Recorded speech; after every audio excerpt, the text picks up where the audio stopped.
Sheriff, we got a lot to talk about. I am not an animal! Damn, I'm thirsty. I want a beer. What about you? You want a beer? The ice is gonna break! I am not a human being! I am an animal! And I'm sorry you can't do this. I really am, because I wouldn't have to fucking sit here and watch you fumble around and fuck it up. I am Shiva, the god of death. Shut up and sit down, you big bald fuck. You gonna eat your cornbread?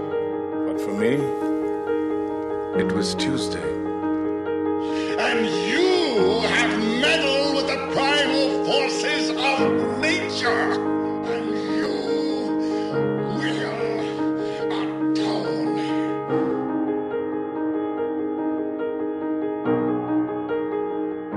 Welcome back, everybody, to another week of 3 for 3 with my co-hosts, Jackson Workman and the frozen Samuel Holler. What up? We are here this week. Oh, there you go. You're back. It's not me for once. Wait, I know. I was yet, frozen for y'all? Yeah, you're kind of like slowing down a little bit. You're glitching. Yep. I mean, hopefully, it's Probably because your laptop was on fire last night. Yeah. Did you light it on fire? It was hot as fuck when I got home from work. It was just like the fan was running and it was just like hot. Huh. And took forever to turn on. Well, when it did turn on, like if I closed it and opened it, the screen would be black and I'd have to plug it in and then the screen would pop up. Now, we talking like hot or like fucking, Jennifer Aniston, Angela Bassett hot? Call back. Yep. Nice. Well, TBD on whether or not Sam's computer is going to explode. But we have a very interesting week this week. Sorry, I just realized it was probably from downloading all those porn parody images. And now I'm picturing in my head the image of, like, you remember when CeeLo Green's phone like exploded in his face and like knocked him out of the chair on that video? No. That's what I'm imagining happening on this episode today now to Sam. I'll have to send you guys that video when we're done. I need to do that. Bless you. Bless you, sir. Bless you. God bless you. Bless you. Sorry. If I had my Pope outfit, I'd get it on. Yeah. But yes, we have 3 crazy movies. Well, 2 crazy movies and then a movie about a crazy person, actually.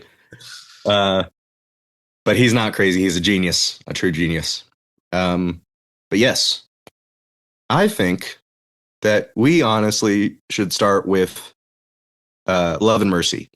I think that's a good, because I want to kind of move, slowly move into the craziness. And this movie is like quite well done. Jackson, this is your pick, so I will let you take it away. Give us those good vibrations, good sir. Oh, yes. All I have to say is I get around. I get around. Anyway, I don't know. I'm trying to just think of any Beach Boys jokes to make. Yes, Love and Mercy, that was my pick because just several weeks ago, the subject of this film, Mr. Brian Wilson, sadly passed away. And I figured as soon as I heard that, I was like, all right, this is what I'm picking for our next non-special episode. And here we are.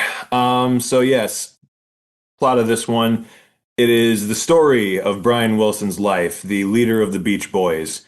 And it's told in 2 different timelines. In the 60s, when he was younger and the Beach Boys were at their peak popularity, and he's struggling with mental illness, and he's just, struggling more and more and more with that and trying to make their legendary album Pet Sounds, and doing all that good shit. And then later in the 80s, when he looked suspiciously like someone we had on this podcast a few weeks ago, and who's not in Tarakistan anymore.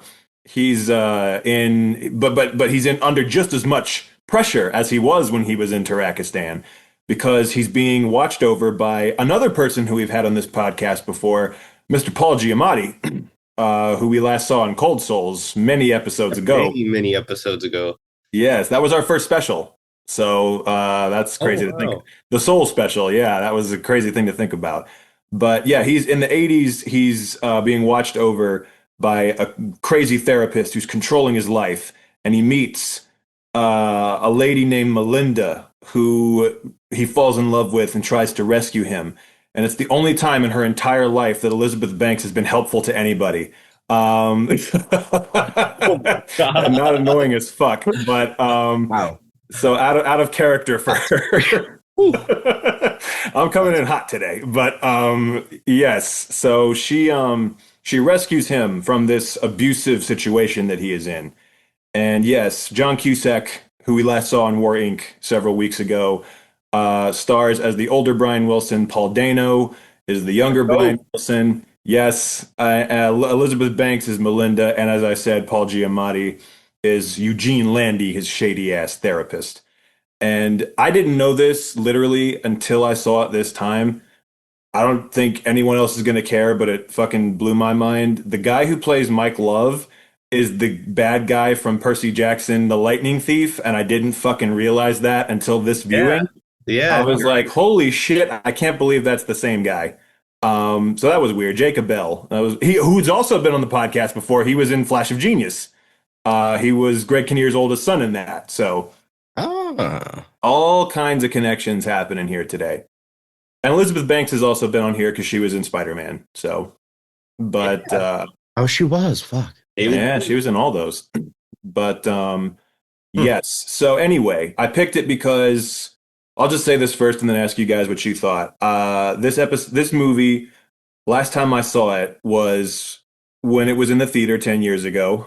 And it was one of my absolute favorite movies of that year. And I just hated that no one fucking saw it because I loved it and I've loved it ever since. But no one saw it when it came out. It was just so underseen. And I think aside from Walk Hard, the Dewey Cox story, this, honest to God, might be the greatest music biopic of all time. Like watching it this time, I think I was watching it. I'm like, this might actually be the greatest one I've ever seen. So we'll discuss that in a minute. But it's also special to me because some of my very, very earliest memories from when I was like 3 years old and shit is like listening to the Beach Boys with my parents and shit. So like they've been kind of a part of me since I had my earliest memories and shit. And, so I have that kind of connection to them in a way. So hearing that Brian Wilson died was definitely just like, whoa, like pretty sad. Plus I love this movie. And so it was like, I just felt like I had to pick this to honor him for sure. But yeah, I fucking love this movie. What did you guys think? I know we've all seen it before, but Yeah, I thought this was great. Me and Sam watched this in high school, if I do believe, like at my place for one of our movie nights, like on my laptop. We connected it and shit. And I liked it, but I didn't quite resonate deeply with it when we watched it that time. I just kind of was like, yeah, it was a good movie, but like, I didn't really think much about it afterwards. This watch was completely different for me. I felt like I was really invested. I was like, oh shit, not what's going on, but just like, damn, this is intense. And I really fucked with it a lot more. And another good movie to show, not that War Inc. did, but this one can at least show John Cusack really can still act. He's got it in him, just deep down. At this point, we're 11 years past this, so who knows at this point? He is somewhere, maybe. Yeah, this is kind of the last big movie he did. He hasn't really acted much since this, so at least to the point where people, because I remember when this came out, people did say, "Wow, John Cusack did a really good job," and like they talked about him a lot. Yeah, and I still think Paul Dano is great, though. The two of them both were just fucking. All four of the main actors are just like they give some career best work in this movie. I mean, like Cusack, Dano, Elizabeth Banks, and goddamn, Paul Giamatti is so good in this. I mean, just so hateable and but you just in the way that you just love. There's nothing better than just watching Paul Giamatti just shout his lungs out in anything, and just this movie is no different. I mean, one of his first lines is like the most fucked up thing ever when he's like, "Are you sure you want this car? You don't want like a Lamborghini or a Ferrari? No offense." And I was like, God damn, that's so fucked up. One of the main scenes that stuck out to me from watching it in theaters back in the day is the scene where he's like screaming at him for eating the hamburger. So I'm like, it's good. This is exactly how I remember it, this scene. The scene that jumped out to me this time that I didn't remember last time, and then I'll let Sam take it away, is the scene where they're all at the dinner table and you can hear everyone's glasses clinking, Oh, yeah. food scraping, and like to the point where you're sitting there just like, yeah, I can see how that'd be irritating if that was in your head all the time. Oh, yeah. And then he freaks out, and I was like, yep, this is good shit. Yep. But Sam, That's where I love this movie so much. This was like my fourth time watching it, I think. Fourth. And it went from theater, which scared me. That whole scene you're talking about, Matt, when he has that kind of, he takes the LSD and then starts to like kind of have his episodes. And then with you, then there was a day that both of y'all might remember this. I don't know if both of y'all were there, where a bunch of people skipped and went to a park near the end of school and ended up Sam Oosting's car got booted outside of. we were there. Me and Matt were both there. I remember that day very vividly. I was back at school watching Love and Mercy on my phone, because it was one of the very first movies I ever purchased on Vudu. Well, I bought the DVD and it came with the code, and that's when I set up my Vudu account and got that on there. And so I rewatched that alone in a classroom. It was weird, and definitely in the 10-year change of like seeing it so much and then a lot of stuff happening in my life, this movie hits way harder, and it's so sad, and it is so powerful at times, and just it's not as fucked up as I remember in terms of like how scary the effects of LSD could be on a person, because I remember that really messing me up in high school and worrying me. But now I'm worried about it for different reasons. So. Well, at this point, it's kind of. I think I'm hearing the things now, so let's see where it goes from there. The hallucinations are really starting to take hold. Brian Wilson and Hunter S. Someone Thompson. give me some Paul Masson. With this, so Brian Wilson and Hunter S. Thompson would have been good friends. They probably would have. This was one of my first like actual Paul Giamatti things I had ever seen. Like I had seen like 12 Years a Slave, but his role in that's so tiny, and like a couple other things, but like I'd never really thought about him or focused about him. And I think he stole the show in many aspects. He is just one of the most menacing fucking people ever. Yeah, this was like a big, because I remember this was actually in wide release in like early 2015 that's when I saw it in the theater. And I remember 2015 was a big year for him because he had that Straight Outta Compton and I think San Andreas. I think he was in that, like 3 movies in 1 year. So he was just kind of killing it during this time. But yeah, it's just amazing how, like, watching this again, because I fucking loved this the first time I saw it. But watching it now, I'm like, man, there's so much I remember, but there's also so much in terms of just the filmmaking that I didn't remember. And I'm like, it's the way that this is directed. I've been waiting ever since this came out for this fucking director, Bill Pohlad, to make another movie. And it took him 24 years before this one. Say what? It took him 24 years from his first. Because he's mainly a producer, and this was like one of the only movies he's ever directed.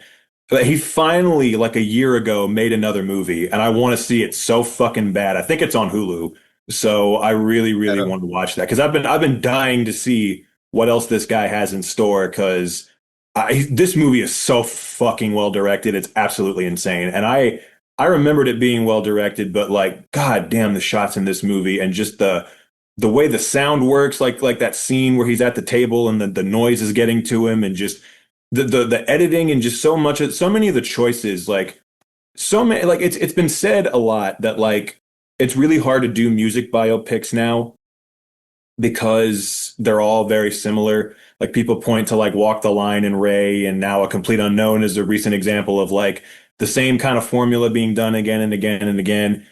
And this movie, to me, it's so amazing how it just doesn't do that formula.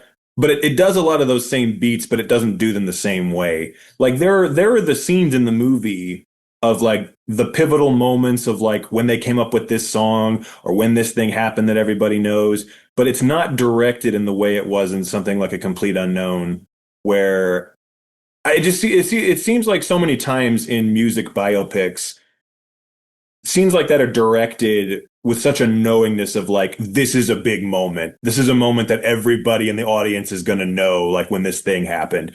And in this movie, it's just directed like a normal scene.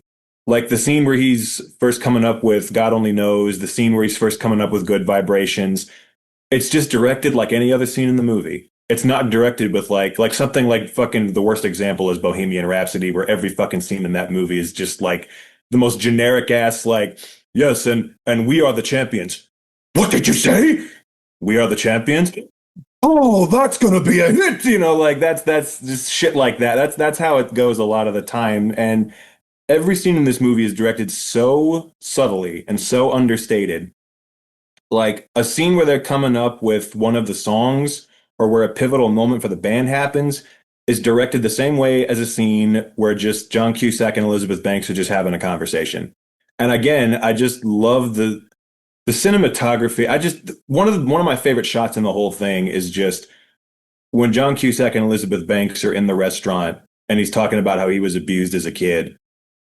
And it just holds on. It's just a shot of her and they don't cut to him at all, but you just see his reflection in the mirror, like right behind her and shit. I was just like, I don't know. Yeah, the direction in this was just extremely impressive. And again, just like it's not just a cradle to grave greatest hits kind of thing. And even not just music biopics, like just a lot of biopics will just have those moments. And it had moments like that, but they weren't directed with like that wink to the audience. Like, you know what this is, it was just done normally. And that's where one of my favorite scenes is at the music studio or recording studio, but not inside of it. And it's the conversations that are had outside of it, like him by his car, just fucking exhausted, stressed, worried about his dad coming and sucking him with some emotional weight, and just smoking a cigarette, talking to either his brother or one of the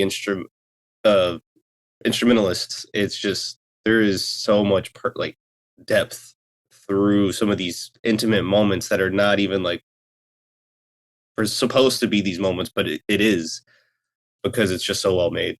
Sam, I have a question. How much did it trigger you seeing that scene where he makes them play the damn bass again and again and again? Oh, I loved it. I love that moment so much. And that's like, this was also part of the reason why I wanted to be in the recording studio for like stuff when I was originally getting out of high school and going to college the first time, was because it looked so interesting. And I know that there's so much like behind the scenes. So, but yeah, it's just like so much of this movie is just fucking phenomenal. I really just think that both storylines are just as interesting. Like, you're so invested in both periods of his life, and you're just so. And to your point, Sam, one of my favorite scenes in the movie is that scene where he's sitting with the musician outside on the car. And again, that moment is played so understated, just like, man, we've played with everybody, but you've got some, like you're really special, more special than Phil Spector. But but yeah, the whole thing really is just amazing. And I also just read, funny enough, this was the very first movie I ever saw Bill Camp in. I remember, didn't know who he was, and then from this point on, he showed up in minimum 3 movies a year, every year, forever, and I got to know him very quickly. But this was the very first thing I ever saw him in. Shout out to him, he's a great actor. And even in his few little scenes that he had in this, he's so fucking great as just like scumbag, abusive dad, But no, the scene where he's like playing and trying to get like stuff out of him, and his dad just brings up the fact that like, well, you replaced me as your person, was just like, families who like all make music together always get some fucking traumatic shit going on. Yeah. And I don't know why I have decided, I don't know, it's just come up so many times, It seems like this is at least the fourth episode of this show where I've picked on a complete unknown. I don't know why it keeps happening. This episode, it's fitting though, and I'm going to do it because it's fitting to what we're talking about. That movie to me is so just like, if you're not a Bob Dylan fan, you don't give a shit about anything that's going on in that movie. If you don't know the moments, if you don't know the songs, if you don't know any of that, you're just bored and you don't give a shit. I really feel like this is accessible to anyone who doesn't know Brian Wilson or doesn't know the Beach Boys that well. I really feel like they make you understand. Actually, like, I think the music presents itself in a way that people can gravitate towards, while a lot of Bob Dylan's music is just a lot of people turn off. Well, there's that sounds too, good, like to the ears. Bob Dylan's is like grating his shit most of the time. Like occasionally he'll be like, "Oh, that's not terrible," but I mean, I like Bob Dylan. I like him. Bob Dylan's music. Bob Dylan's music is like, I finally understand now when people say like, I know The Godfather's a great movie. It's just not something I want to watch. Like I have my thing that's the equivalent of that. It's like, I know Bob Dylan's music is like really good. I would never listen to it. It's not for me, but but yeah, it's we're picking on him now, but yeah, I was gonna say, are we a music podcast now? Yeah, I guess so. Right. We're coming for you, We're coming for you, Anthony Fantano. But Bro, there's a dude at my work who looks just like him, and all I can think is this Anthony Fantano looking motherfucker every time I see him. I don't even tell him that. I'm just like, well, hopefully they'll hear it. But I really do think like this is accessible to people. Like you understand, it gets you invested in the person. It gets you invested in who he is at both stages in his life.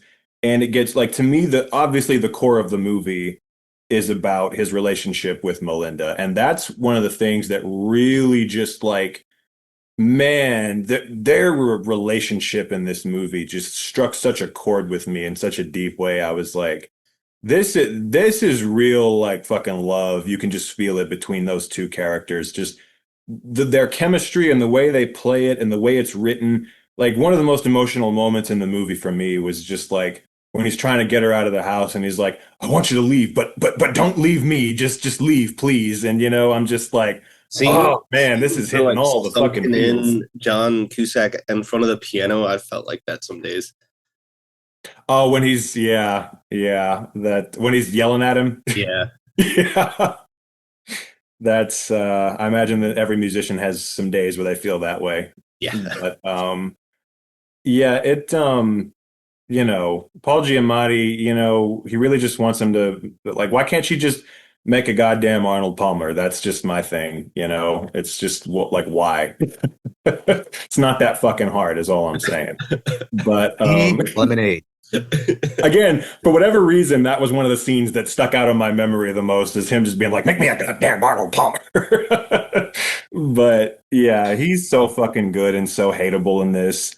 And just, again, the whole thing is just so phenomenal. I mean, watching it again this time, I was so impressed by the filmmaking of it. That scene at the beginning where he has like the heart attack on the plane was just so incredible. And just, I love like they have that cold open and then they're not afraid to like take that long pause of just total blackness before they fucking fade into the next scene. And just like, I don't know, just the filmmaking of it, the directing and the editing and everything really fucking impressed me. On Robert Yeoman's cinematography is fucking god tier. Yeah. No, he usually works with Wes Anderson, so it's like no shit. Oh yeah, it's Robert Yeoman who shot this. That's right. Yeah, who's a god tier cinematographer, of course.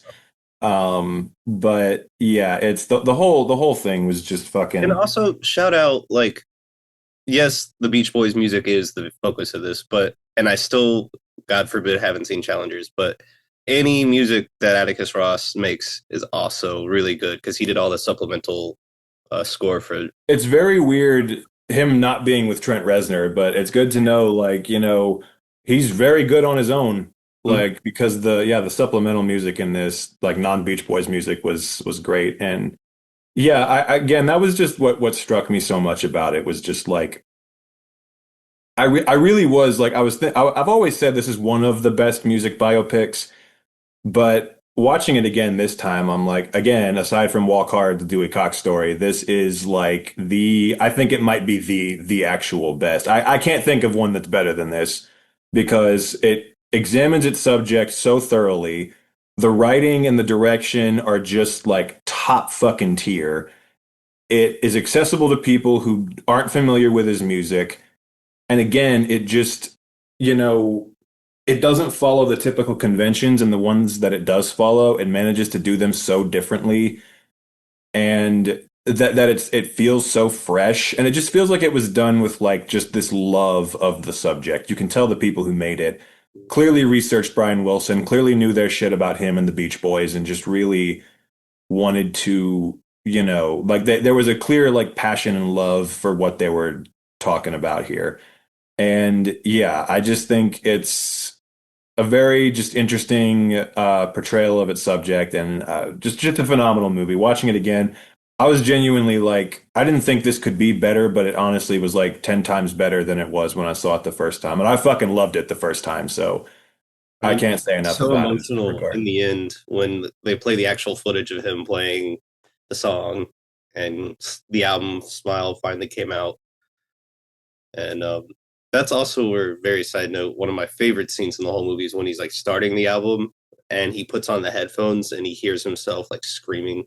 Oh yeah. And then like takes it off and then just like accepts it, and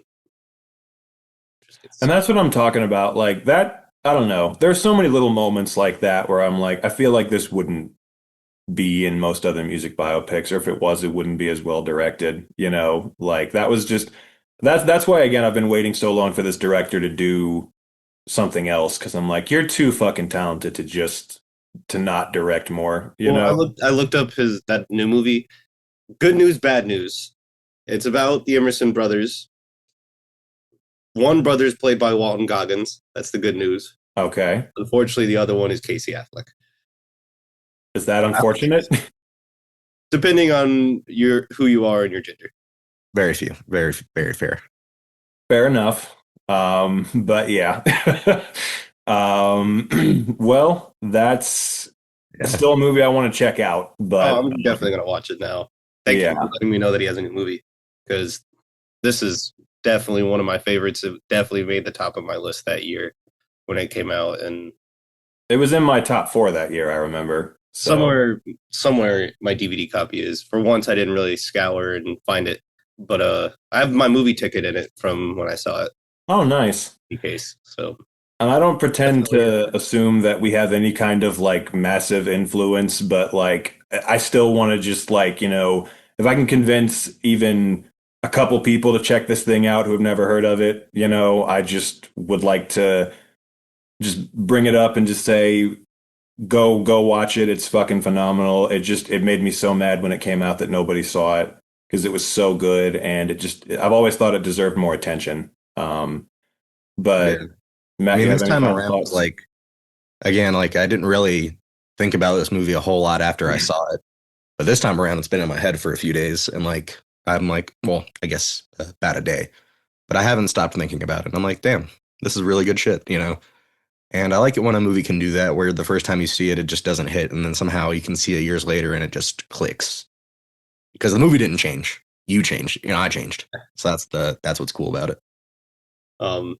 Jackson, when you mentioned editing, I looked up who the editor was, and no shit, it's good. It's the dude who did Tinker Tailor Soldier Spy. Oh. So, okay. I love the editing in that movie, so I'm sure it makes sense that this is also just pieced together so concisely, but also very like open and flowy and like ethereal at points. And the scene where like he's in the bed, just like horizontal, seeing like the versions of himself and the other people, it's just like, I don't know if you read this, but apparently at one point they considered having a third section of the movie, which was about him being in bed for 3 years, and they were going to have Philip Seymour Hoffman play that version of him. Damn! Wow. And they would have filmed this like right around the time, either right before or right after he died. So that is just interesting to think about. Just showing Matt, his last ever filmed thing got released. Oh yeah, the John Cameron Mitchell project, where he's eating out an animated elf girl's pussy and gets her cum all over his face. Yep. Wait, I have a photo of it. I was right now years old when I realized that existed. So thank you, Sam, for informing me of that. Oh, where the fuck did it go? Yep.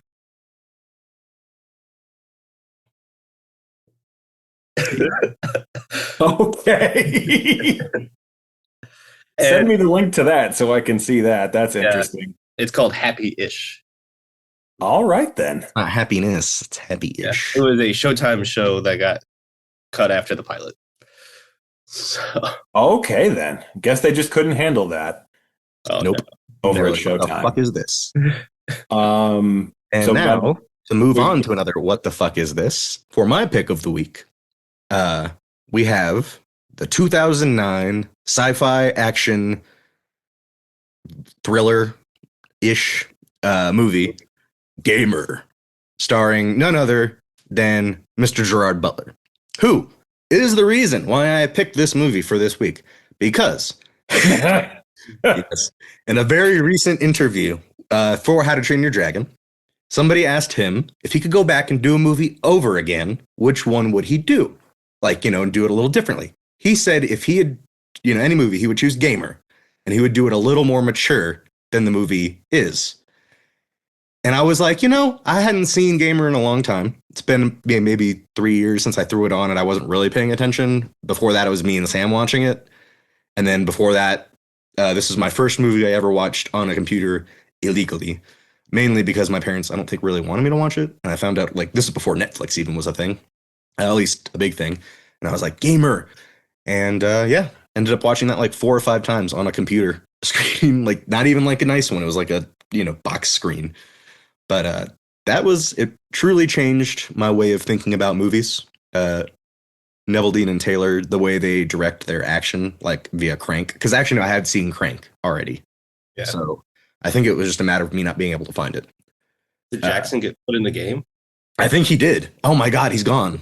It just blinked and he was gone. The entity grabbed him. Hopefully he can still hear me. Oh no. Did John Tillman get him? Or Cable? He could have had a stroke and then just face planted and died. And we don't know. We're just going to record the rest of the episode. Jackson was like, I don't want to talk about Gamer. We're back to 2 for 2. Yeah, back to 2 for 2. Oh, and he's back, but he's not there. Whoa. Oh, he's on his phone now. Nope. Nope. I had to go check my clothes in the dryer real quick. Sorry, I was gone. I had to make sure they're dry before work. It was just so funny because you just came back and you were not there. Yeah, it just blinked and you were not there. But yeah, and I really liked Neville Dean and Taylor's style of shooting because it's just so fucking in your face. For an action movie that is about video games, I think that is the perfect style for that kind of movie, personally. It just, also the amount of gratuitous violence, nudity, and sexual references blew me, was just oh, this is new. And it's just, again, it's a very in-your-face movie. And so the plot, it is, I can't remember what year. It is in the future. 2034. We're coming up on it. We got 9 years left. Yep. Well, I mean, the way it's going, the prison systems could be failing. It's not that hard to imagine. Yeah, I mean, the prison system's failing. We have a mogul who makes who's a rich, billionaire who makes out of tech, decides, hey, let's make a sim game like the Metaverse or something like that. It's called Society, actually. That was clever. But actually, do we live in a society, Matt? I don't know. Not this society. But it creates 2 games, Society, which is like The Sims, except for and Slayers, which is like Call of Duty, except for both games, people are controlling real people who decide to be in the movie or be in the game. Society is for actors. Slayers is for convicted convicts who are on death row for the chance to get out. And that is where the movie begins, basically. We got Gerard Butler, convicted convict, lead Slayer, played by none other than Logan Lerman himself, who is his controller. I do not have a photo of that. Another Percy Jackson actor, Percy himself. Yes. Crazy role for him. I loved it. But now, especially now that I know him more, because I didn't really know him back then, this is where I literally met Logan Lerman, was this movie. So you got this all going on. He's trying to get out, and there's Michael C. Hall, who is Ken Castle, the creator of Slayers. and society. He is the rich tech mogul billionaire, eccentric as hell. One of his first lines is something that's stuck in my head forever, which is rickety dickety doo. We had that on t-shirts back in 2010. I swear that line gets me every time. Just the way he says it, like, obviously this, he's Dexter, so he has those eyes of just like a killer, but this is so different than Dexter. Like, he is just unfucking hinged in this. Every scene, but like, not in the unhinged of the Lex Luthor, Jesse Eisenberg unhinged, like genius billionaire. He's just like literally a psychopath in every scene he's in, which is great. This is like one of my favorite Michael C. Hall performances where he's just not being kind of subdued. There's not many actually that he's not subdued, but I bet Hedwig would have been a good one to see on stage because I know he played that, I think. Oh, wow. Or he was in Cabaret. He was in a couple of crazy shows. Shout him out, though. North Carolina actor, represent. Amen. He's from North Carolina? Yep. Raleigh. I didn't know that. Raleigh. Interesting. Yeah, Raleigh. And so there is, of course, The Resistance by none other than Luda.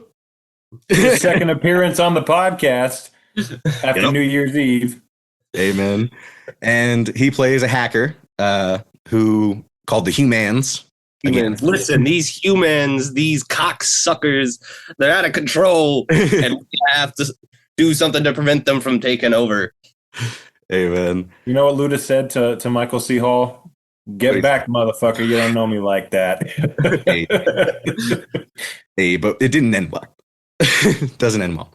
But yeah, and so basically, the Resistance is trying to get Gerard Butler out of there so he can put an end to all this shit.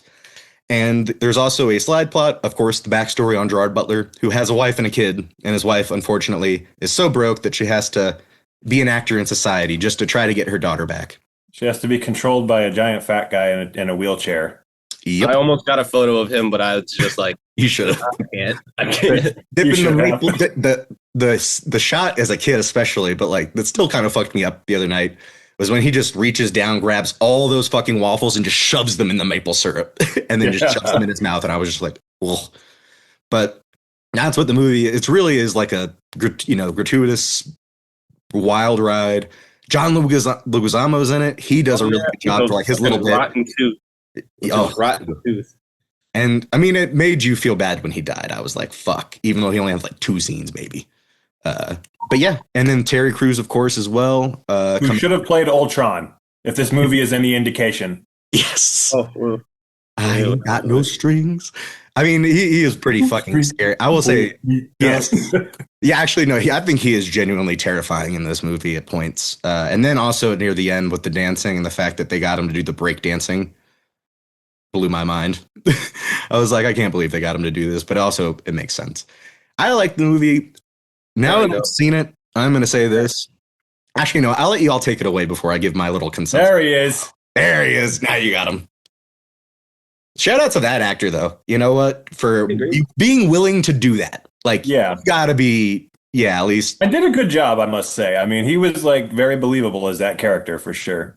Yeah. It's, yeah. And I was watching that. I was like, you know what? Respect to that guy. I did not get his name. I meant to write it down. Maybe I'll look that up in a second. But yeah, you guys can take it away. This is going to be a fun one to talk about. And don't worry, this is not a childhood one where, Jackson, if you really hate it, don't worry, I'm not going to get offended. Gotcha. I don't mind. I got the sense from the group chat the other night that this was going to be a brawl if I didn't like it. So I came in, with my defenses up slightly, but but we found out this guy's name is Ramsey Moore. He died in 2015, unfortunately. R.I.P. to him. His name is Ramsey Moore. His name is Ramsey Moore. That was another review of yours recently that fucking killed me as well. I swear, I was looking for it in that movie. But anyways. Melatonin. Yeah, I don't know. Why did they not mention it? They could have just brought it up once, say, I tried melatonin, didn't work. Or I OD'd on it, almost didn't work. That's fine. Damn. I wonder if it's in the book, but I looked it up and it didn't say it was.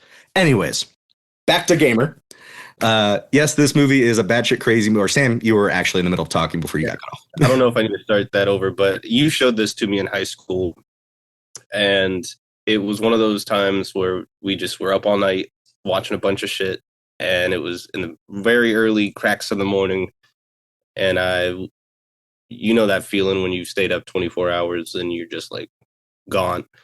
And Gamer was fucking wild, and the perfect level of disorienting and just absolute insanity bullshit. And I didn't know hardly any of the actors in it, other than Kira Cedric from The Closer, even though I never watched that show. I just saw all the ads and I was like, man, her lips are huge. And then I will say this about my day. made me feel a little adult because as a kid, my not my parents, my friends' parents always watched The Closer. And so I was used to seeing her face and I was like, oh shit, I'm watching an adult movie kind of because she's in it. Like that was my dumbass thought process. Go ahead. This rewatch was even more disorienting, but I was cognizant during it. And so it was even more like, what the fuck is going on? But then it would have moments like this, which is why I pulled up this photo, because this was one of my favorite shots in the movie when he's all fucked up and it's like further away and whatnot. But you just, every time you think you're comfortable, something else fucking happens and it's just like, what the fuck is going on? I want to shout out the Gilmore Girls actor Milo Ventimiglia. His character was insane. I truly didn't know he was in Gilmore Girls. That's interesting. Yeah, he's one of he's very young in it too. He's a bad boy in that too. Yep. Okay. But this is a different level of bad boy. Rick, like the name Rick Rape. Just that's his name. When he says it, oh, you're Rick Rape. Perfect for this podcast. A perfect name for a character on this podcast, I must say. When they're at the bar, the laugh that he gives just killed me. And, everything Michael C. Hall does in this, I love. Even though it's clearly like absurd and just off the wall, like way over the top. I love it. And I was so into Dexter at the time, so like seeing this other kind of like side of him that I had never seen, because I hadn't seen Kill Your Darlings yet, was just insane. And so I really, really enjoyed that, except for the fact that the James Franco, Kim Jong-un, The Interview stole the basketball climax scene from this movie, and I was very upset about that. Yeah, and then two other actors I just want to shout out is, well, three. One, Alison Lohman. I thought for the first 10 minutes that she was on screen that it was Mae Whitman. I did too. You know, that's who I was thinking it was, and I was like, oh shit, okay. I didn't know until later it was Alison Lohman, who's a very underrated actress, I must say. Yeah. And then, of course, the voice of Slayers, who we're trying to figure out, who the fuck is that? Oh, yeah, it's Keith David. And then he just shows up as an FBI guy or something like that later on. And you're like, yes, he got screen time. And also, is Sam frozen again? You said also. You said also, and then. Can you hear me? Yeah, there you are. Okay. The news anchors were James Roddy Rodriguez and the girl from Psych. Maggie Lawson, from Psych. Yeah. Yep. And we must remember Sam Witwer as the social worker in that one scene. He was such an asshole. I know. I loved the way, like, his condescending shit was so good. People like you. I was just like, oh, fuck you, man. And then, of course, the 1 second blink and you'll miss it Lloyd Kaufman cameo. Which I saw him later when I was looking through IMDb, but I didn't see him in the movie. So he's one of the. I actually caught his face this time, but he is one of the people like who's just walking around getting shot for no, like the NPCs basically, and he's just slamming into a fence at one point, and it's just like. And Zoe Bell is one of the soldiers as well, which I didn't even fucking recognize her. So that was interesting. Learning afterwards that's who that was. I was so mad as a kid because I was like watching this movie, of course, not thinking much. And I'm like, oh, they're going to team up for the rest of the movie. Nope. I was like, you got to be. It seemed like, huh? That's kind of what they made it seem like, is she's going to like help him going forward. But then no, she just fucking dies. Yep. And so, but yeah, that's the last two things I want to say that are positive before I let Jackson take it away and we see where we go. This is the well, this is I'm glad at least my feelings on this one are not well known. these two are spying on me now. They're looking through my lists to see if I've added anything to my favorites. So they know about Alpha Dog, but they don't know about this one. So here's my experience with the lead up to watching this. I'm going to picture this, folks. It's 1 o'clock in the morning, the night before we're originally supposed to record. Matt has chosen a movie for this podcast that we'll now pick next week. I'm in the middle of watching this movie, and he texts us at 1 o'clock in the morning saying, I don't want to do this anymore. I want to pick Gamer now. And this completely throws off my schedule for the next day because I still have Alpha Dog to watch.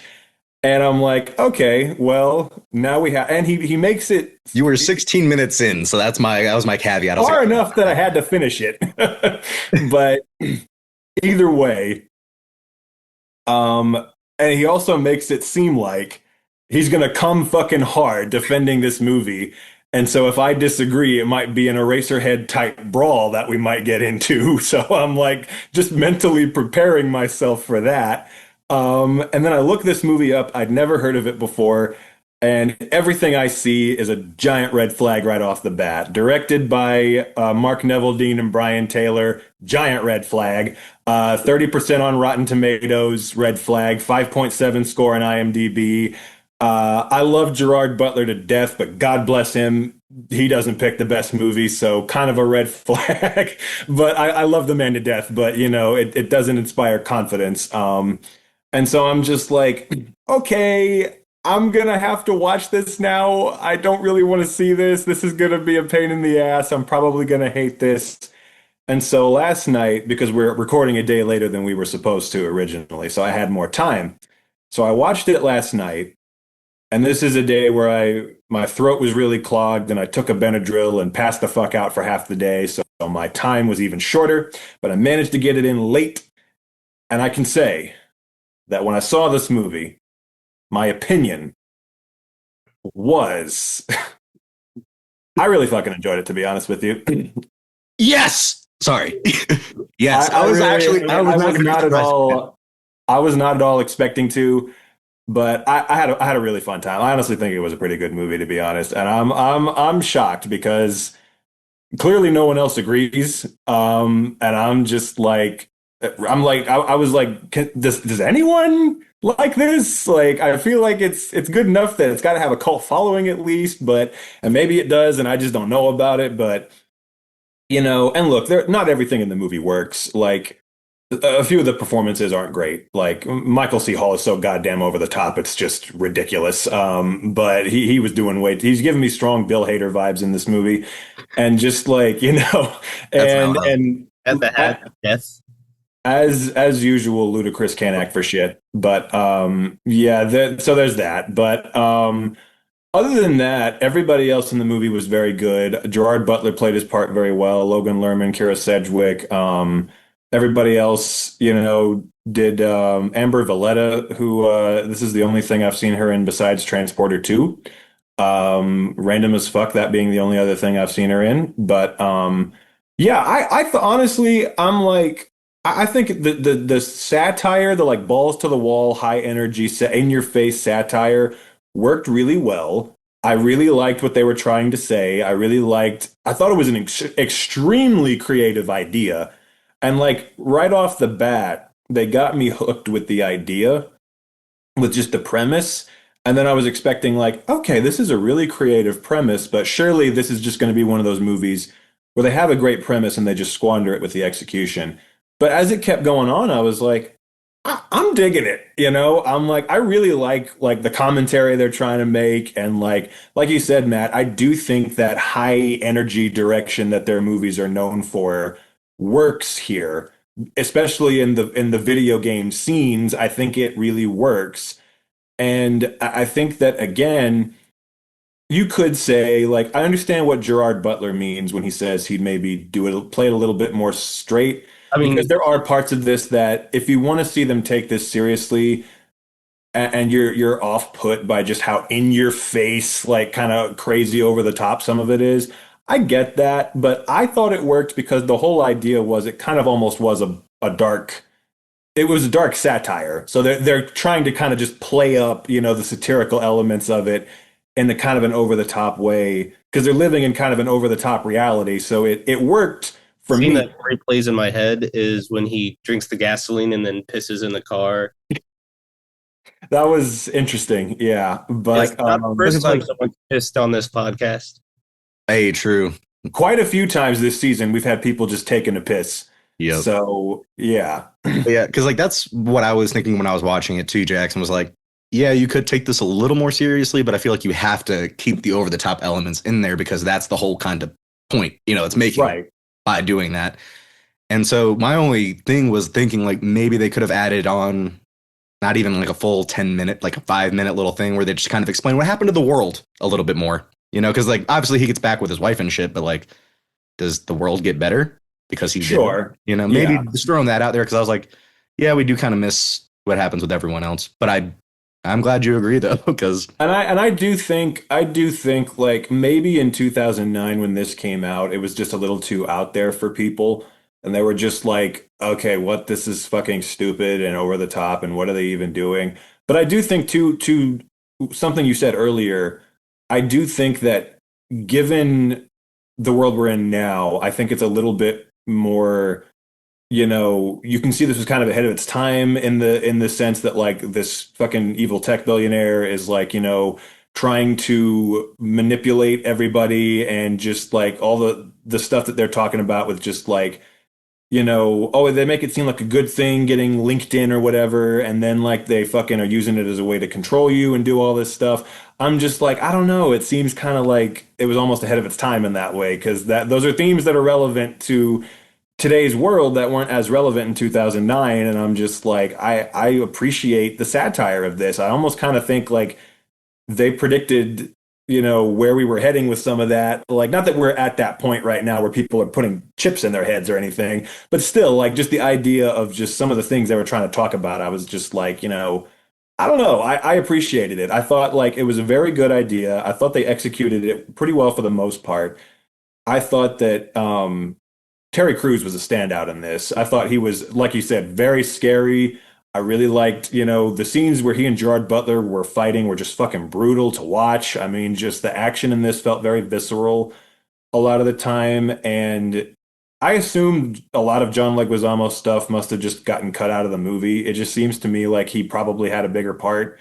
And because it's just so random how he's got like 2 scenes and then he just dies. And it's like, why was he even in the damn movie? But, it feels like maybe some of his stuff got cut. But I really think that, and again, I love the creativity, just the idea of like, what does that mean, for people to, I don't know, I just feel like in an era where we've got things like Squid Game now, where it's all about like people being forced to partake in these challenges, in exchange for like a reward or a reduced sentence. Like, this was doing it before that was doing it. Like the idea of these death row convicts, having to fight for their freedom by risking their lives like this. And that wasn't anything new at this time. Stuff like The Running Man had done that already as well. But, I don't know. I thought it was an interesting take on it. I love the idea of like the people like paying to like struggling people who are struggling financially, like the mom, like having to like be in the game in order to make ends meet and like what that means, and just, I don't know, like just so many interesting ideas that I really like. You're willing to basically sell yourself to be controlled by somebody else and do whatever they tell you to do just to like make ends meet. Like, I just love that satirical dystopian, like, angle that they took with it. It was just very interesting to me. I think, again, you could make the argument that it was a little over the top at parts, but, I think it worked. I think it definitely was, if nothing else, a very fun, very interesting ride for sure. Hell yeah. Yeah, no, it's still, gratuitous as fuck, but in the best way possible. Like, that's another thing that I like about it is like the violence is like truly like, it is video. It's like over the top video game violence, but like they don't hold back. They don't try to patty cake anything. Crazy did this and Crank 2 in the same year. They did? Yeah, good point. Huh. I guess, yeah. Like, that got released before this. So you could say that Michael C. Hall is doing a very good job imitating Lonesome Rhodes in a lot of ways, not just with his accent, but with the fact that he's a power hungry monster who's outed by someone putting the broadcast on the air without his knowledge. So, And one thing I will say that I really enjoyed was that fight scene with the scat, like the 1920s, scatting when he's just dancing around like in the shadows. I really liked that scene, especially as a kid. But even now, I was like, the way it's shot, like the silhouettes of all the people, and then he just starts going through and fighting the shit out of them. I was like, yeah, I'm fucking with this. I love how his tech boys just immediately abandoned him as soon as he died. They're just like, fuck this shit. He's like, hey, free us. He's like, sure, fam, you got it. We don't care. Yeah, because that's what I like too. They weren't like, no, we're not going to do it, or we're going to try to take over. They're like, yeah, this guy was a dick. Fuck him. Yeah. Like, you're good. So yeah, It's a pretty. It's a real pretty. Do you guys have anything else to say about Gamer? Shout out to the quick little John Delancey cameo. That was also a person who just made a random appearance in this. But yeah, again, I don't know. I genuinely, I don't think I've ever been more shocked that I enjoyed something like on this show before. Just everything about this just screamed like I'm gonna hate this movie just looking at it from the outside. So I'm very glad that I enjoyed it. I'm very glad that it was a fun time. I was genuinely invested the whole way through in Gerard Butler. I was invested in the story. And again, the thing that won me over the most was just the creativity of it and the world they established and I just thought that the satirical element was just really well done, and I just really like the ideas. And again, starting the movie, I've never been filled with so much dread so fast at the start of a movie of like, God damn it, this is gonna be just the slow punk emo cover. Sweet dreams are made of this. I was like, I am gonna fucking hate this movie so much. And then I bought that song on Apple iTunes because of this movie. It's the Marilyn Manson "Sweet Dreams," and I was obsessed with that song because of this movie. I was like, oh my God, this is gonna be terrible. But then it was like, okay, this is winning me over. So it really kind of threw me off because when Matt made that choice and I woke up and turned on my TV, I just turned on Pluto TV, and Gamer was the first movie that popped up, and it was had 20 minutes left, and I was like, well, I'm not going to watch it. I'm going to watch it from the beginning. And I flipped a few channels through Pluto, and then Across the Universe was playing with Evan Rachel Wood. But I was listening to Sweet Dreams, and then that. So it was just like, oh my God, what's going on, Pluto TV? What are they trying to say quick here? Connection to Evan Rachel Wood. I know that's I don't know. That's not the first thing I think of. Oh, goodness. Takes me a couple seconds. But yeah, I'm glad we liked Gamer. And now we move on to another hard-hitting movie, but in a different way. Alpha, which is Sam's. I have a few things to say to you, Matt, for changing your pick so late. You changed your pick, Matt, at the last minute, so I have a few things to say to you, bitch. And you're dead. Don't threaten me. Fuck that, it's a promise. No matter where you go, no matter what you do, I'm gonna hunt you down. I'm gonna hunt you down, and then I'm gonna slit your throat. And then I'm gonna cut you open, and then I'm gonna eat your motherfucking heart! You better pray! Johnny, you better fucking pray that the cops find you before I do! Get on your cock, sucking knees, and pray! Hello? And we'll start a new one. That was great. Yeah, claps around for that one. Literally, that is one of my favorite scenes of all time. And that is the most, if there's ever been, a reason to put this movie on the podcast, it was for that scene. Just because you not having seen that, Jackson, I wanted you to experience that. And I'm glad I did. And but then you know that, don't you? Because you're spying on me. Yes, indeed. Indeed. Can't do anything anymore. But the movie we have for y'all today, which I actually, I'm going to just pull up that scene we were just talking about while I talk about it. is the series of unfortunate events about the Nicholas Markowitz, a true life story, told in a way that is also realistic in a way, except for a scene at the very end, which we will get to. But it is the unfortunate circumstances in which this man, played by Ben Foster, gets into a drug lord kind of argument over money with this dude, Emil Hirsch. And so what happens? Well, this man decides to kidnap this man's younger brother and hold him for ransom. And from then on, we are taken on a journey with a numerous amount of actors, a huge amount of actors, including Justin Timberlake, the AT. Fuck you, Matt, for having the best review. I was telling him this earlier. That was a god tier review that went through me like a bullet when I fucking saw it. Amanda Seyfried in this.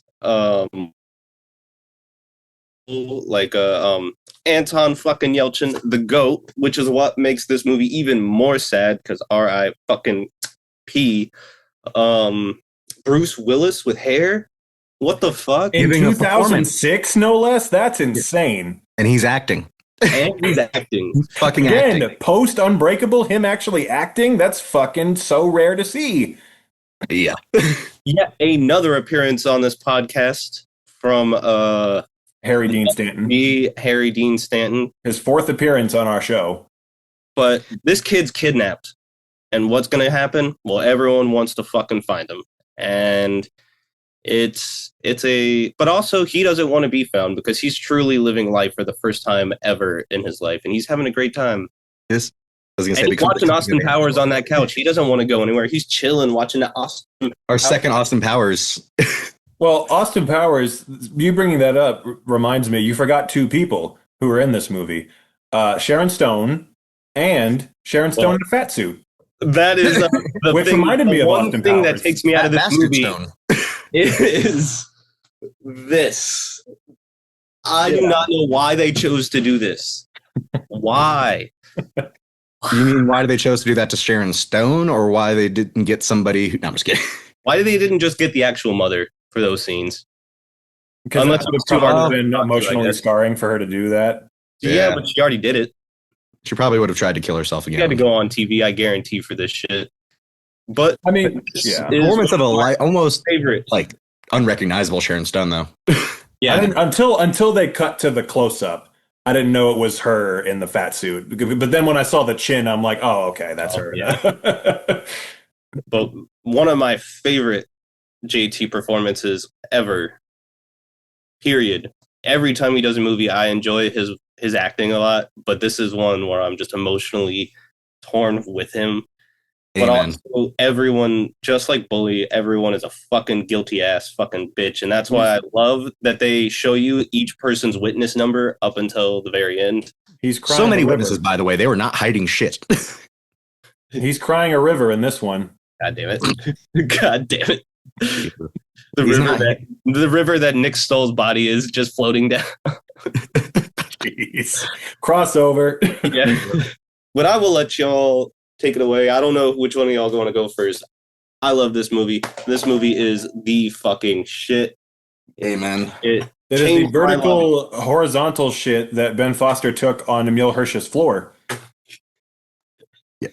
Matt, you go ahead. I was going to say, Sam, I agree with you because I was thinking about this today too. Justin Timberlake's best performance by far, probably because it's pretty close to who he is as a person at some points. But I do think he does act genuinely well in scenes. Like there are moments when he's about to, do it like with, having to tie him up and he's like, I got you. I'm your bro. Like I was like, damn, dude, you're bringing it on this one. And I don't know if that's just because, shout out to Nick Cassavetes, fucking son of John Cassavetes. But yeah, I don't know why I didn't even bring up the person who made this fucking masterpiece. Yeah. Like, bro can make a movie. I haven't seen him do one in a long time, at least that I've noticed or looked up. But like, damn, man. Last thing I remember him in is or ever seeing or hearing his name was Prisoners of the Ghostland, where when he replaced Ed Skeen or Skeen. I forgot he was in that because I was thinking of Hangover Part 2 when he's in there for like 2 seconds for no reason. And I'm like, okay. But I really enjoyed the direction. It made me want him to make more movies because clearly he knows how to fucking do it. Just like he's got the talent. I haven't seen Notebook in a long time, but I know that was like a good one, but they're not the same style at all. It's all completely different movie, in my opinion. Other than just the obvious story, but like the direction and all that. This one hits hard. Like I said, Bruce Willis like when he showed up when I first saw this and I was like, yo, he's got hair and he's not bullshitting. Hell yeah. The cast in this, hell yeah.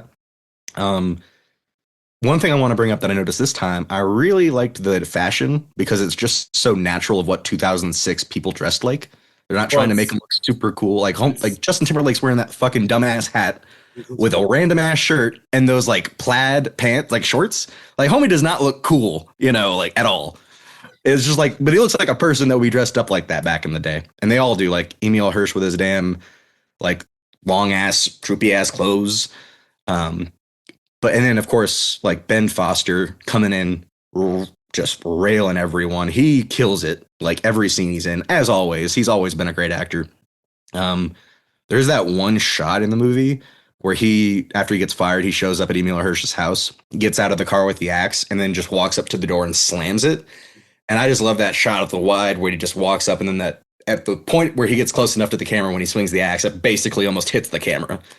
And I just loved that shot so much. Like I was about to say, I love how it becomes a coming of age movie halfway through. And you stop getting you're still kind of like nervous, but then almost you kind of start enjoying the hangouts with, you're like, it becomes like the supporting people become the main people for a good chunk. Yeah. Yeah. Like when he's hanging out with the kids and they're all like freaking out, like, you got to let him go. And then they're like, no, it's cool. You're stolen boy. Yeah, I just like, I can see kids being this fucking stupid, and just like only one person like actually having a problem with it. Which it is based on a true story. The way it's done, just well done. 2000, shout out, R.I.P. Nicholas Markowitz. Yep, and I mean it's a powerhouse movie, really, and I think it's one of those ones where if you look at the cover of it, you wouldn't think that at all. That wouldn't jump out to you as like, oh, this is gonna emotionally wreck you and get you involved.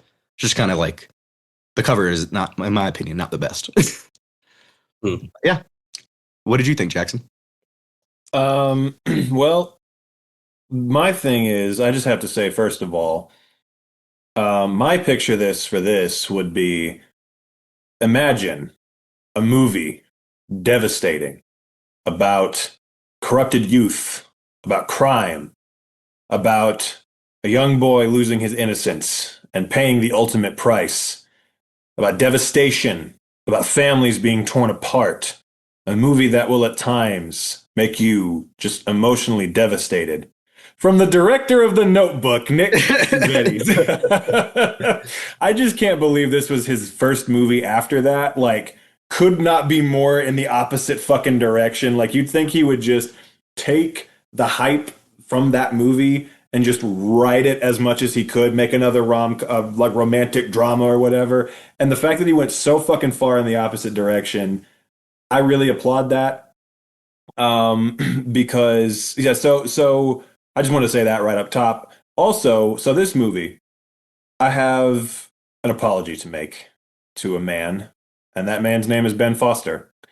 Because if you remember on our old podcast, I don't remember what movie it was, but we were all talking about Ben Foster, and you said, I don't remember what it was, but you said, Ben Foster is the best part of this movie. And I said, I don't think Ben Foster's ever been the best part of any movie. Literally. What movie was that about? I don't remember, but Stick River or some shit. I don't remember what we were talking about, but I've always liked Ben Foster as an actor.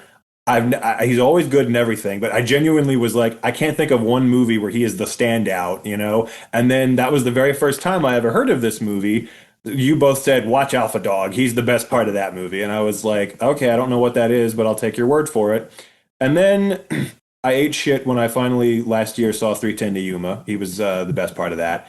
And I was like, okay. And now watching this, I'm like, God, I owe you an apology, sir. He is the best part of this damn movie, and that's saying a lot because Timberlake as well, but like I mean, Foster was just going batshit in this movie, and I was just like, why? Every scene he's in, and I read he apparently took this very, very, very seriously. Like he got extremely into character for this, and almost went blind trying to like dilate his pupils. Yeah, and I was just like, he really fucking committed to this. He told Sharon Stone to like actually slap him in the face.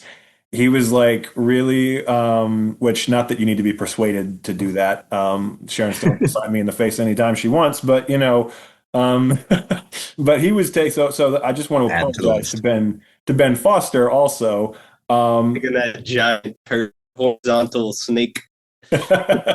And honestly, the scene where warned him. He's at the party and he just fucking starts fighting everyone. Yeah. Is like honestly, it's hilarious because like I legit the first time I saw that when he turns around and hits the girl in the face like full force, I went, Again, life imitates art. Emile Hirsch is no stranger to choking out women at parties, but you know, if only had done that to Olivia Wilde. If only. If only. Olivia Wilde being annoying as fuck in this. True to life imitates art. Her first roles, but yeah, she was pretty young in this. I mean, a lot of people kind of their early kind of. Yeah. I want to shout out to the other friend. I don't remember the actor's name. The friend that got roped into digging the grave and all Chris that. Marquette, with long hair. Yeah, he was so good. Chris Marquette, yeah, he was really good. And then random ass Vincent Kartheiser, my boy from Mad Men, has a small part in this as like a long haired dude. I'm just like, well, I didn't recognize him until the end of the movie. I was like, holy That's the one shit! I was thinking of. Yeah.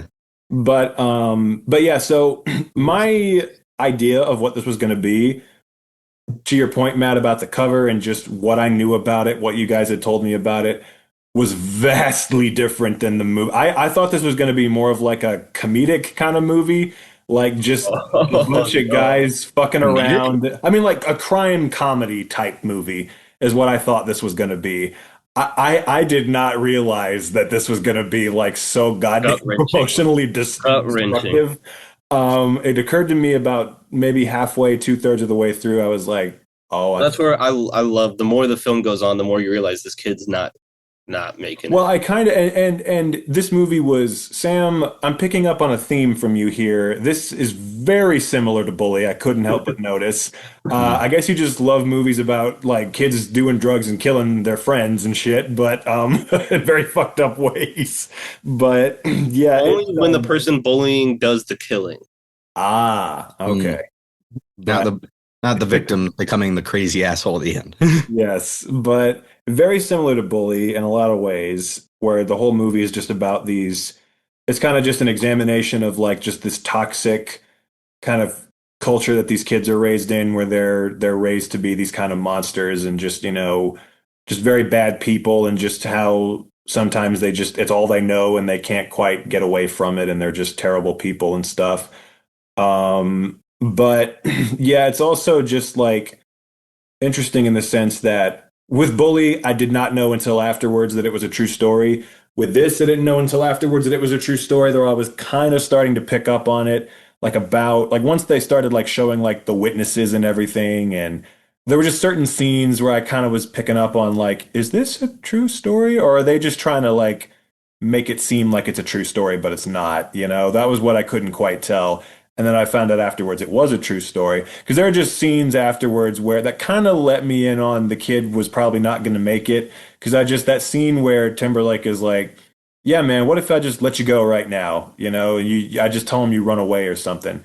And he's like, nah, I want to stay. You know, I'm just like, I want to watch Austin Powers. I'm like thinking to myself that they're clearly making it like they're showing the moments he could have gotten away, foreshadowing when he died. I'm like, that was kind of cluing me in, but I still wasn't sure if it was actually going to happen. And they really make you pissed that he dies. Like they do a good job. Like before, they could have, you know, yeah. I'm like fucking with that scene where they kill him was so fucking devastating. I just like that whole scene of them taking him up the mountain and him begging for his life, and Timberlake just being like, it's okay, man, we're boys, you know? I'm just like, fuck. The goddamn Uzi as well is just fucking. And then it's just so, because the way they shot, because he gets shot in the arm too. Like they literally don't like have it go conveniently in a certain place. It's just like, nah, they riddled him. Like earlier in the movie, I felt so bad for Elvis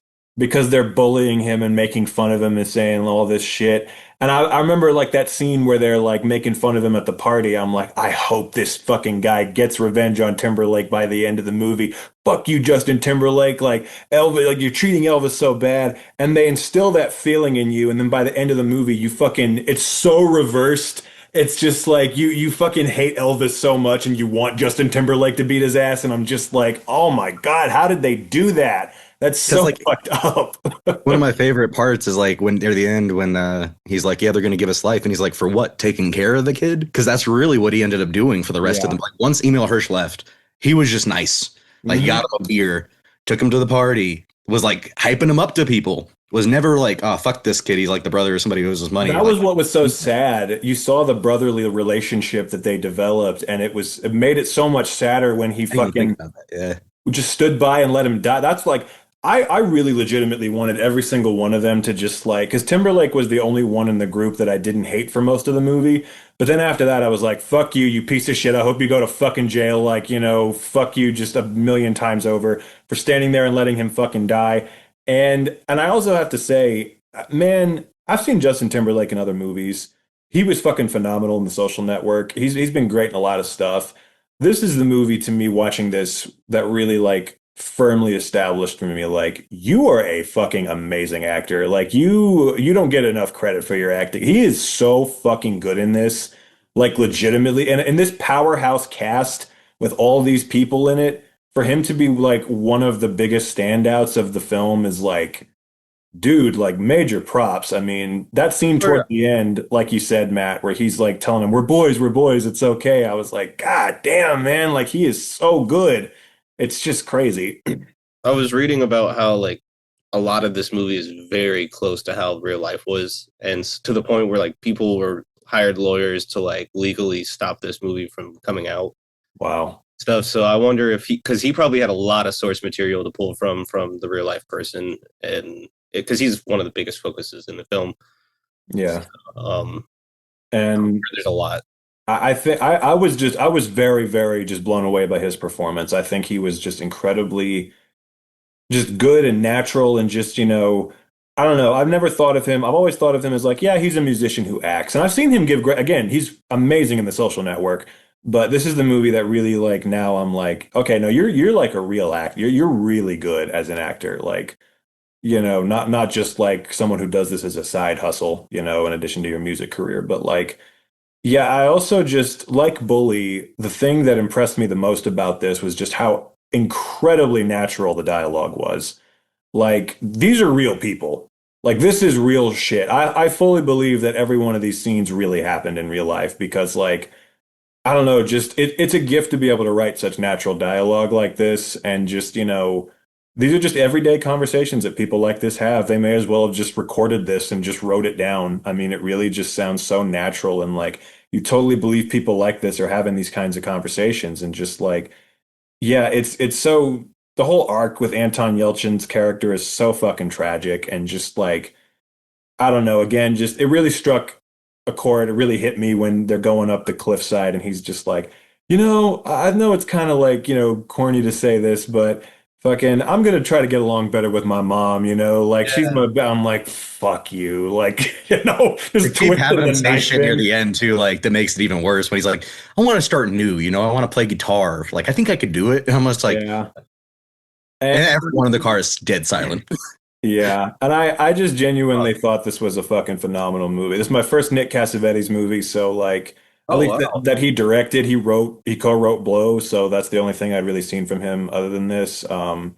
But yeah, I have yet to see The Notebook or any of his other movies. But yeah, so good introduction. It lets me know, like, all right, his old man taught him something. It's in his blood. So he's got that dog in him. Yeah, got that alpha dog.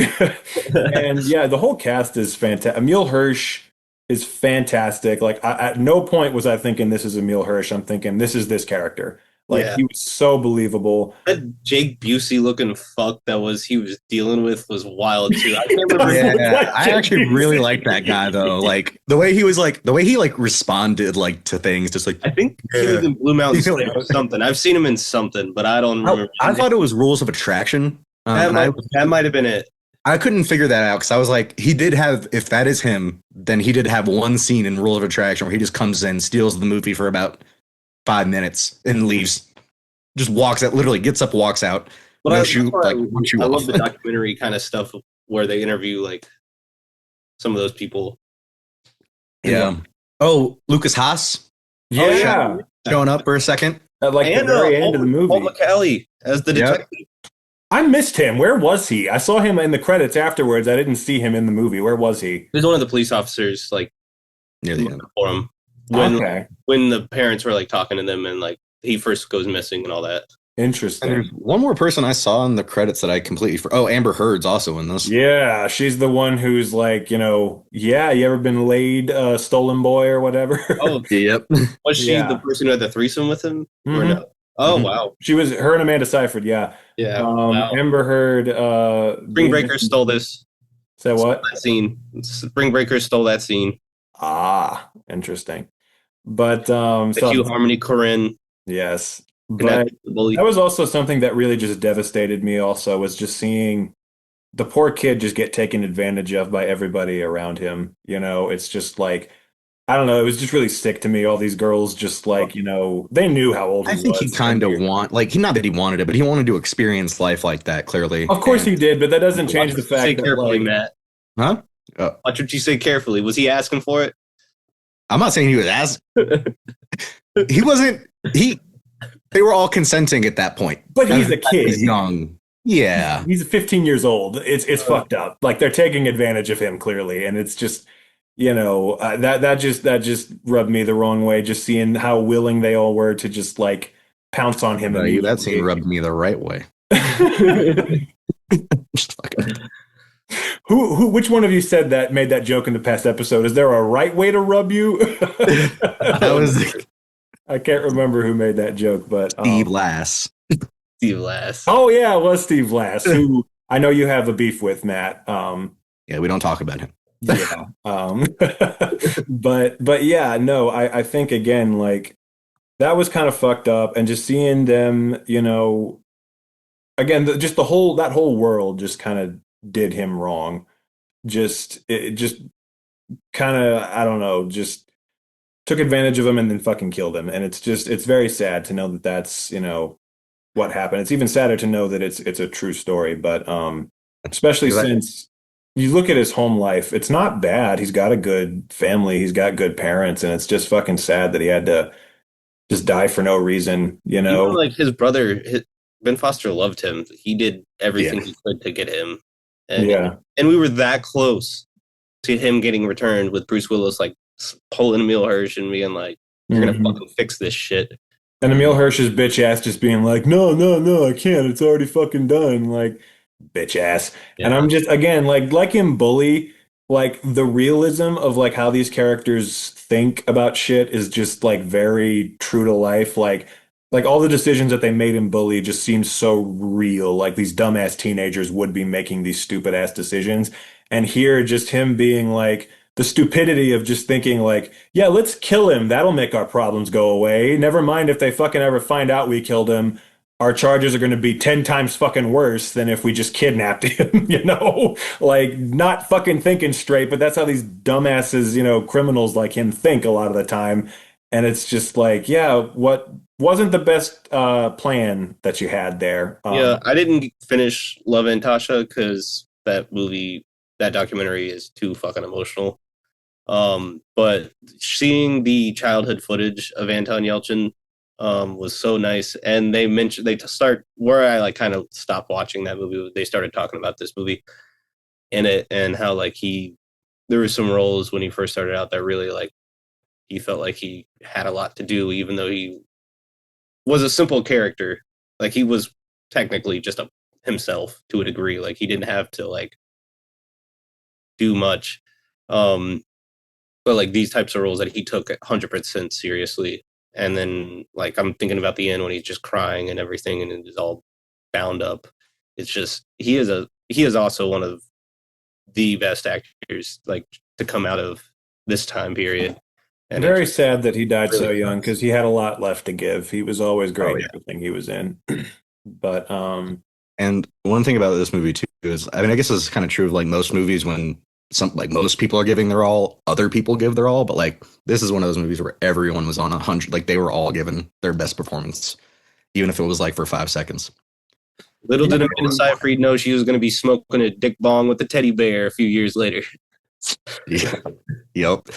Although I will say one thing, I mean, I really liked Amanda Seyfried, but fucking Harry Dean Stanton to me just kind of sticks out a little bit. Not in a bad way. I think he kills his role, but like if you lined up the whole cast, there'd be one person I would kind of linger on, and it'd be Harry Dean, because I'm like, what are you doing here, bro? Like you're like, you don't look like you're in this movie, because he's almost, I know he's the organized crime tie like that Bruce Willis has, but like it almost looks too obvious because he's got the hat on, and then at one point he's just like washing his car with the hat on. when he I comes thought up, he fit in very well. I liked his performance. I was just like, Harry, like he's the one that just stood out. He guess made the most of every scene he was in. His delivery of his lines, where he's just like, you know what? I fucking worry about you sometimes, man. I think you're half a fucking fag. I was just like, yeah, I was like, he's killing this shit. Like he's so natural in his delivery. I totally believe he's just this super just like asshole old man who just, has probably negatively influenced Bruce Willis, who then negatively influenced Emile Hirsch. Like you just see in the scenes where the three of them are together, you just see the generational just like influencing of the next person being a shitty human being. It's like, oh, I see where Emile Hirsch gets it from in Bruce Willis, and I see where he got it from in Harry Dean Stanton. And it's just that scene where they're all at the restaurant, like harassing the waitress. I'm just like, yeah, I can see, man, this is a generational thing. Like they're all just a bunch of scumbags, but it's also interesting because you can kind of tell, but it's I found out apparently when they filmed this, the real life Emile Hirsch character hadn't been caught yet, and he only got caught after they finished filming, so they had to fucking scramble to film that very last scene with him just walking down the street, like, because they're like, well, shit, now we got to book in the movie with he got caught.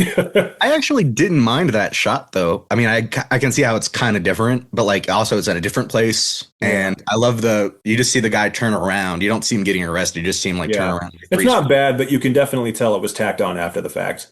Yes, well, now we were having some technical issues, so Matt has left and Big Puss has joined the chat. But yes, what was I going to say? Oh, just phenomenal movie. I really just didn't know what to expect. It seems like the critics, just from the little bit that I read, had the same opinion of this as they had on Bully, which is it was just too fucking gratuitous. And I'm just like, in both cases, I'm like, I just couldn't disagree with that more. I'm going to say the same thing that I said for Bully. It would be a disservice to what they are trying to portray if they didn't show it in all of its ugliness, all of its grossness. And again, in this movie in particular, it really felt like they were trying to just make a commentary on just like this world and how toxic it is and how, people are led astray, like based on the influence of, just their environment and their parents. In Emile Hirsch's case, like he clearly got this from his dad, who got it from his grandpa, and just, I think it would, especially since it's a true story, it would be a disservice to not portray it as honestly as possible, and I just think that's its greatest strength is it is very natural and it is very realistic, and it does feel like, it really feels like it's set in that world that they're trying to portray. So I think it does a very, very good job of that. Shout out to Nick Cassavetes for writing a very natural script. And just for directing it very well and all that. And again, I can't apologize enough to Ben Foster, who just killed this shit. I can't say enough about his performance. He really just killed this shit. If anything, like you said, you were stressing people go checking out Love and Mercy. I want people to check out his fucking phone scene that I reenacted earlier, because it just... That scene really did blow me away. That scene really did fucking just impress the shit out of me. What screen that they got going on during... But yes, fantastic film.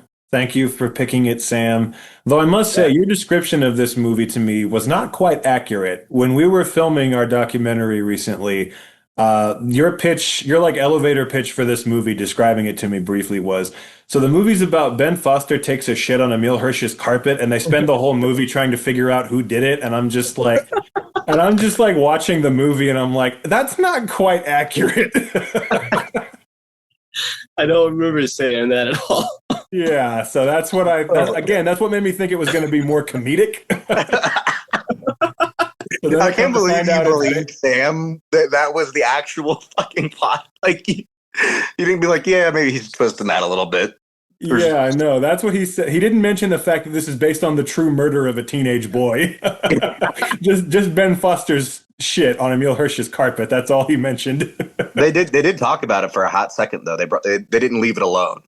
I love that little detail though of Emile Hirsch being a lot more of a pussy than he lets on, where he's trying to pretend like he wasn't there during that whole thing, where he's just like, I don't know, I didn't fucking see it. It's like, yeah, you did, bro, and you didn't do jack shit about it. Also, though, like, I love how he immediately was like, I gotta move. I ain't fucking dealing with this shit on my carpet. Justin Timberlake just wanted to go to Fiesta. That's all he wanted. Straight up, yeah. That's why it's like, I feel like out of all of them, he was the most innocent. To a degree, other than standing there and watching it happen, the most innocent, tying him up and shit. Like the kid comparison, Doug the Grave is the most innocent because all he had to do was get in that car with those girls, and he would have been fine. Yeah, true. He was dragged along with it. I mean, I wouldn't say he's not really a part of the core crew that kidnapped him. I'm talking about out of the three. Timberlake was out of the three people. Timberlake, until he let the kid die, was the most innocent, and then after that point, I was like, "You're a fucking scumbag. I hope you go to fucking jail forever." And then started lying about it too. And then saying, like, when his girlfriend comes over the next day, Clip doesn't show that much remorse. Is just like, I don't have anything to fucking do with this shit. I don't fucking know anything. I'm like, okay, you're still just defending yourself. And just like Bully, though, it's interesting that we get like, just the brief moment right after the murder.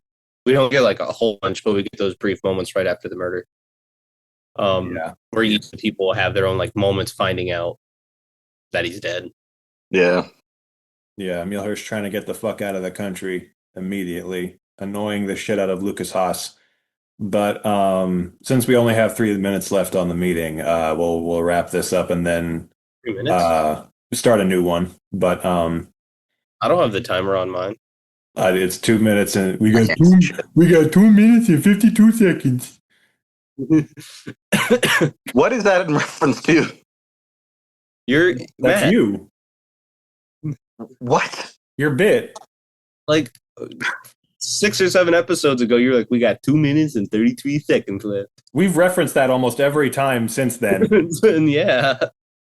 I don't know what's going on with me. Am I getting memory loss? I guess we've literally referenced that bit almost every time now. Jesus Christ. We got 2 minutes and 32 seconds. I'm saying that like in my off my personal time now. Like if I ever have some like, I got 2 minutes and 33 seconds. One of the I say that at work too. Like my boss will be like, how much is left on that meatloaf? And I'm like, 2 minutes and 33 seconds. I'm genuinely shocked you don't remember. We've made a reference to it almost every time. Yeah, I'm kind of worried right now. I'm worried. I'm like, what's going on with me? But yes, can't say enough about Alpha Dog. I think it's a fantastic movie. I think I feel really bad. Sorry to cut you off, Jackson. When I showed this to Matt before you came in, we did that earlier podcast. I tried to show him this and this other movie called I think it's Stay with Ryan Gosling and Ewan. Oh yeah, I saw it. We saw that. We did watch it. Never seen it, but I've heard of it. Yeah. Putting that on after this, there was no comparison. Like you can't follow up this with something. I remember, definitely not liking Stay as much. Like I enjoyed it for reasons, but it wasn't like a super like, damn, that's a great movie. It was just kind of like, huh. And I really think it's because we had the powerhouse that is Alpha Dog. Because it is such a good movie. Yeah. I think I would say we're 3 for 3 this week. Yeah, which I did not fucking expect, given your Neither pick. did I. Did not expect that at fucking all, but yeah, we are definitely 3 for 3 this week. like Sam keeps saying, it's good to have good movies back on this podcast again. Yeah. We were going through a fucking rough stretch there for a couple of episodes, so it just feels good. Yeah. And I will say this, I think the one thing that kind of ties these together is that they're not like definitely the don't judge a book by its cover thing, because the Alpha Dog, thing isn't great. Gamer just looks, like you said, like it doesn't look great. I thought you were going to have the same opinions of Gamer as you did for War. Personally, I was expecting that kind of level of War Inc. Yeah, that's kind of And then I would say Love and Mercy, you think is just a biopic, but it's actually like a lot better of a musical biopic than you'd expect just from looking at it. So the satire in Gamer was much better than the satire in War Inc., which was just weak as fuck. But that was the key difference. Plus, it actually had a fucking focused plot, unlike War Inc., where it just abandons the plot 20 minutes in, and then it just becomes about Hillary Duff's annoying ass. But I'm just like, and we don't have Bing. We do have people in a wheelchair in both movies. We have the big dude. What was his name again? I forget. I feel bad for forgetting. Ramsey Moore. Yes, we have him in this one. We had Bing Kingsley in the other one. So yes, I guess there are similarities for sure between those. Just imagine the ending of this is Gerard Butler riding on the back of Ramsey Moore with a fucking gun. and then he gets blown up in a Popeyes. Yep. That's where he would be, though. Yeah, I guess so. Popeyes. I had fun with all three of these movies. I was really happy that this ended up being the lineup. And I can promise you for a fact, I never, ever, ever, ever would have seen Gamer in my life if you hadn't suggested it. So thank you for that. And Logan Lerman, before this season is over, will be making another appearance on the podcast. And so will Justin Timberlake. Yeah, so will Justin Timberlake. Well, we are 3 for 3. Please go check them out if you can. Check out the trailer of our newest thing that we got. Go check out our Patreon that we have up now. We'll be releasing content. Yes. The things we can't say on YouTube. You will pay to hear us say. Matt, Matt, you need to watch the trailer after this and let us know what you think about the exposing of what you have to say. I'm going to have to start asking That's that is a small taste of what is to come and beyond the episode. Oh my God. I can't wait for the mother conversation, because we actually had more about the conversation about the movie in the post. No, I put it in the episode. Oh, you did? Okay. Yeah, because we literally talked about Mother for 5 minutes, and then we barely. So I had to go to after the episode and put that into the actual episode. Okay. But yeah, but check that out, because that's going to be great. The Beyond the Episode stuff. And as always, don't forget to subscribe, comment, and vote for your favorite movie. Until then, we will see you next time. Thank you. 3, 4, 3, out.